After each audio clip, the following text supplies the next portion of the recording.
Hello friends, मैं हूं आपका दोस्त शेख नफीस और आप देख रहे हैं इंग्लिश फिस्ट।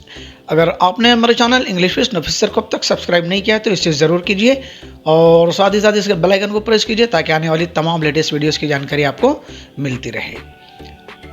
डियर स्टूडेंट, आज का हमारे टॉपिक नंबर 4 पंक्चुएशंस, यानी जिसे कहते हैं मराठी में विराम चिन्ह और उर्दू में कहते हैं रमूज़ो औकाफ। तो आइए देखते हैं punctuation marks.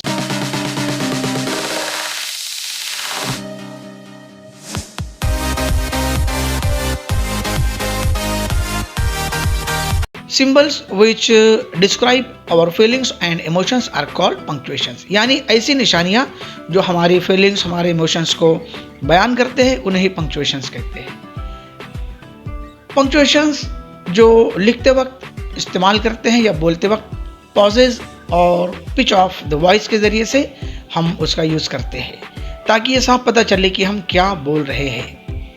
The most common punctuation marks in English are capital letters and full stops, commas, colons and semicolons, question marks, exclamations and quotation marks। आइए देखते हैं एक एक करके पंक्चुएशन मार्क्स को। सबसे पहले capital letter and full stop.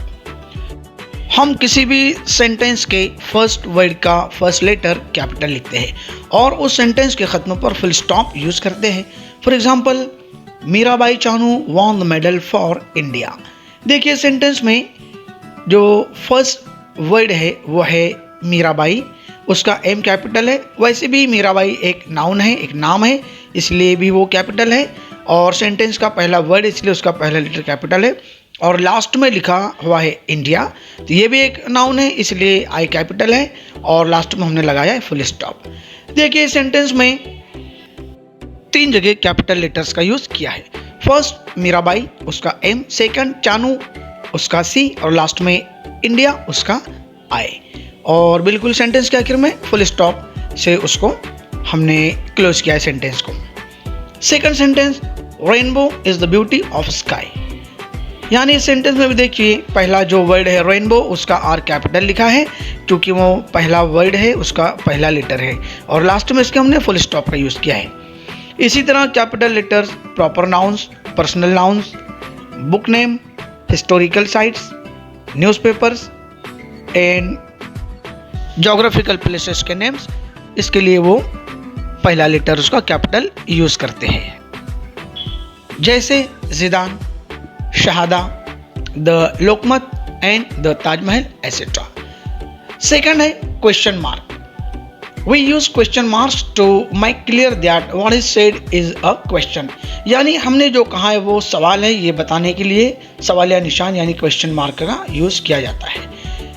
For example, why are you crying, ये सवाल है, that's why we used question mark in the last of the sentence, यानी सवाल है इसीलिए हमने इसके आखिर में क्वेश्चन मार्क का यूज़ किया है। देखिए, सवाल जो शुरू होते हैं वो WH वर्ड से होते हैं या फिर वर्बल से शुरू होते हैं, जैसे डू, डज, डिड या इज, वाज, इससे। Second example, do you like English, तो ये भी क्वेश्चन पूछा गया है कि आपको अंग्रेजी अच्छी लगती है, इसमें भी क्वेश्चन है इसीलिए हमने लास्ट में क्वेश्चन मार्क का यूज किया है। थर्ड इसका पॉइंट है एक्सक्लेमेशन मार्क, यानी आप जो ये निशानी देख रहे हैं उसे कहते हैं exclamation mark. We use exclamation marks to indicate an exclamatory clause. For example, wow what a nice scene, यानी जब हम खुशी में या हमें ताज्जुब होता है तो ऐसे हैरत करने वाले जो सेंटेंसेस होते हैं उसे लिखते वक्त या बोलते वक्त हम लोग इसका यूज़ करते हैं एक्सक्लेमेशन मार्क्स का। लेकिन स्पोकन फॉर्म में बोलते वक्त जो है हमारे गेस्चर से, हमारी बॉडी लैंग्वेज और चेहरे के एक्सप्रेशंस और हमारा जो बोलने का अंदाज़ होता है उससे पता चलता है कि हम ये खुशी में बोल रहे हैं या गम में बोल रहे हैं। Second, alas his leg is fractured, यानी देखिए गम के अंदर में कहा है अरे रे उसका पैर फ्रैक्चर हो गया, टूट गया। Third, oh no don't tell me to stay here, this is haunted place, यानी इस सेंटेंस में देखिए ओ नो के बाद 3 मरतबा एक्सक्लेमेशन मार्क्स का यूज किया गया है, यानी जब कोई ऐसी बात होती है जिस पर बहुत ही ज़्यादा एम्फेसिस किया जाता है या जोर दिया जाता है तो उस वक्त में इस तरीके के एक्सक्लेमेशन मार्क्स का यूज़ होता है। जैसे कहा गया कि अरे नहीं, मुझे यहाँ रुकने के लिए बिल्कुल मत कहना, ये एक हॉन्टेड प्लेस है, यानी एक भूतहा घर है, इलाका है। फोर्थ टॉपिक है हमारा commas. We use commas to separate list of similar words और फ्रेजेस, यानी हम कॉमा का इस्तेमाल एक जैसे वर्ड्स या फ्रेजेस को अलग करने के लिए करते हैं। लेट्स सी, आइए एक एक करके देखते हैं। He speaks English, Marathi and Urdu. इसमें 3 लैंग्वेजेस को यूज़ किया गया है, यानी बोल सकते हैं वो है इंग्लिश, मराठी और उर्दू। इसलिए देखो, पहली फर्स्ट 2 लैंग्वेजेस यानी नाउन्स के बाद इंग्लिश और मराठी के बीच में कॉमा का यूज़ किया गया है, और उसके बाद यानी लास्ट नाउन उर्दू से पहले एंड का यूज़ किया गया है। एक बात हम यहाँ पर नोटिस करें कि एंड के पहले कॉमा का यूज़ नहीं होता है, वो अमेरिकन इंग्लिश में किया जाता है। इसी तरह हम कॉमास का यूज़ करके tags and yes no responses को भी सेपरेट करते हैं। जैसे we are going to the party, aren't we. देखिए यहाँ पर पार्टी के बाद कॉमा का यूज़ किया गया है, उसके बाद जो है टैग का यूज़ किया गया है, आरंट वी, उसके बाद में क्वेश्चन मार्क है। इसके बाद का सेंटेंस है the cherries are juicy so I wanted to eat them. देखिए यहाँ पर द चेरीज आर जूसी, इसके बाद कॉमा का यूज़ किया गया है, सो आई वॉन्टेड टू ईट दम। यानी ये 2 सेंटेंसेस है, बट सेकंड क्लॉज में सो का यूज़ हुआ है, इसलिए कॉमा का यूज़ हमने यहाँ पर किया है। For example, Farhan and Zidan are friends, doctors and painters also. Fifth topic है कॉलन्स और सेमी कॉलन।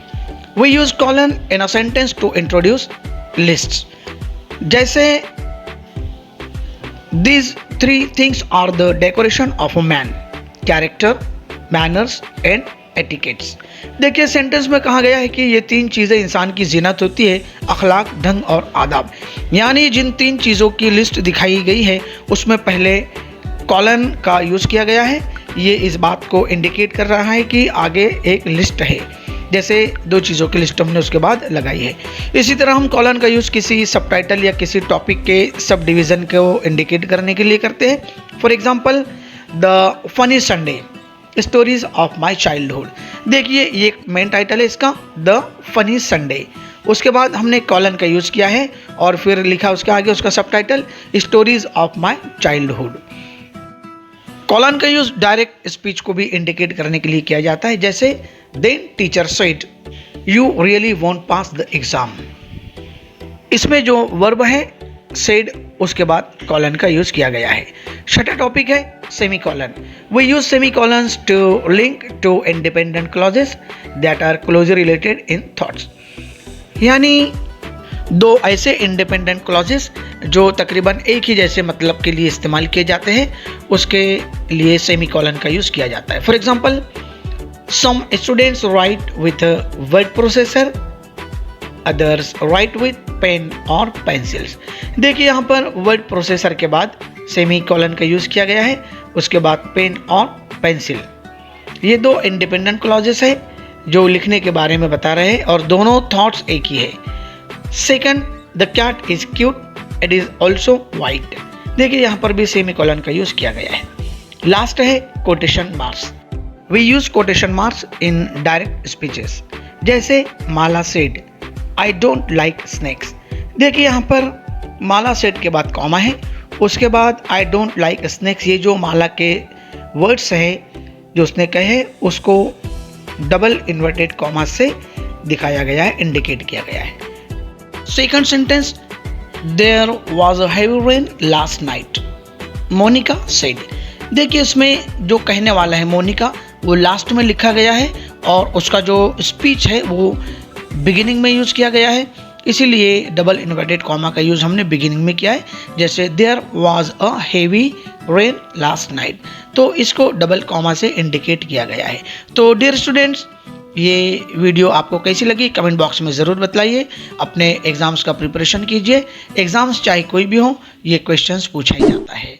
उम्मीद करता हूँ आपको वीडियो पसंद आई होंगी, तो इसे शेयर कीजिए, लाइक कीजिए और हमारे channel English with Nafees sir को अभी सब्सक्राइब कीजिए। तब तक के लिए खुदा हाफिज़, स्टे सेफ, स्टे होम।